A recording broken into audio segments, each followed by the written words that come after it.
Hey Worm Ohana. Now you guys have been running your bins for a while, feeding on one side and then the other. And again, I encourage you to feed very generously. When you go back to the side you were at 2 weeks ago, you should have a little bit of goopy food left. Yeah, that's okay. If there's nothing there, you can feel free to feed more. There should always be goopy food in your bin. Don't let them consume everything. These worms are born to eat. They want plenty. So I've been watching your numbers come in, and those of you who by the 4th or 5th week are doing 4, 5, 6, or even more pounds of food, you're right on target.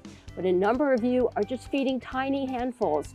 And that's fine if you just want to keep a few pet worms, but these worms want more.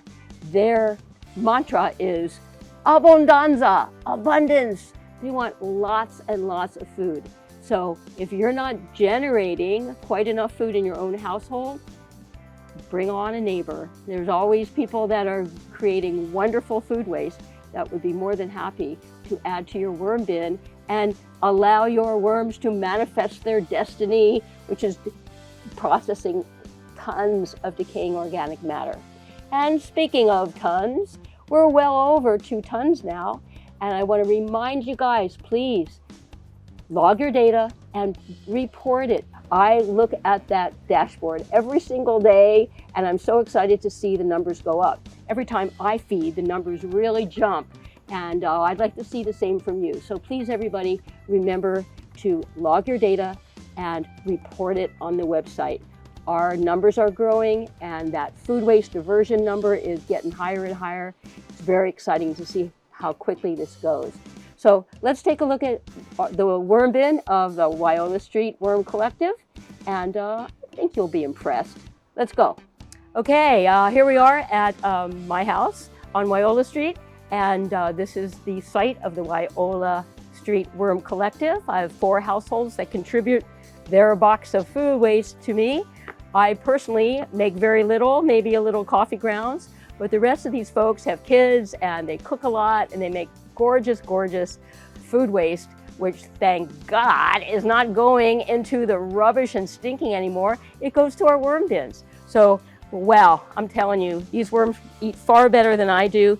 As you probably know, when you fill your box up, it's about 5 pounds of food, and I will get 4 boxes, about 10, 20 pounds. I can feed my worms as much as 10 pounds per box, and I got 2, so 20 pounds a week is what I'm diverting.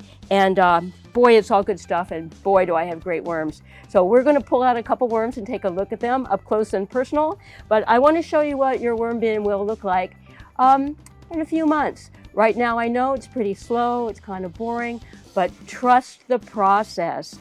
Feed them well, water them daily, and I guarantee you very soon you're going to have baby worms, and those baby worms turn into big worms, and by week 12 all of you will have a full pound of worms in there, and it just gets better from there. So please, if you're not feeding 4 to 5 pounds of food by the 4th or 5th week, you got to up your food take if you can. Ask your neighbors, it sure worked well for me, and you can really grow some great worm colonies. It's really hard to find shade in the middle of the McCully neighborhood. You know, you got a lot of concrete and asphalt and buildings all crushed together, but we managed to find a shady spot for my wormies under the stairs where we used to have our rubbish cans, which we've moved off to someplace else. So it's shady here all day, and I have a hose right nearby.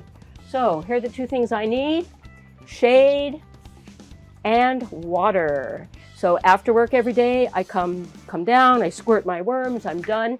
And then once a week, I bring in the food that my neighbors have brought to me. Whenever their box is full, they just bring it, I collect it. I'm the worm bin manager.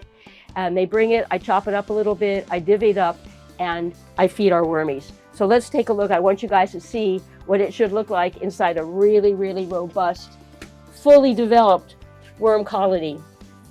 So here's one of my 2, and I fed over here last week. I fed over here this week. So let me just dig out a bunch of goopy food with lots of worms and show you what we're working with now.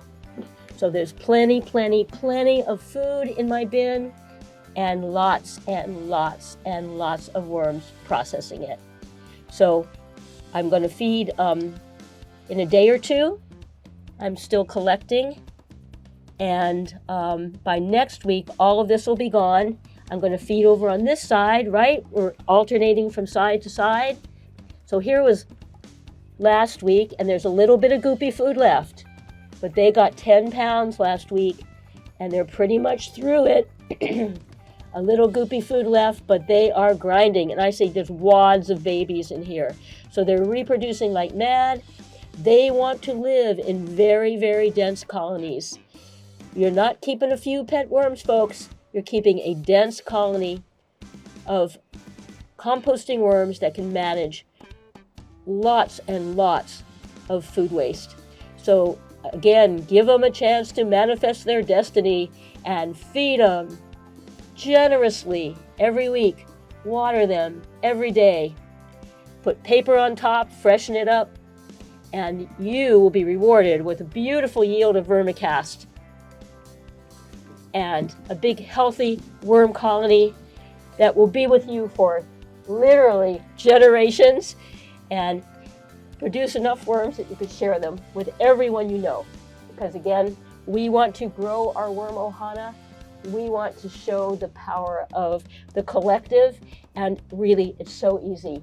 I water every day, I feed once a week, and because I don't make much food waste here at home because I'm gone all the time, I have very cooperative neighbors who have very, very good diets. So our worms do really well, and yours will too. So trust the process, hang in there. Within a few months, you're going to really see some action in your bin.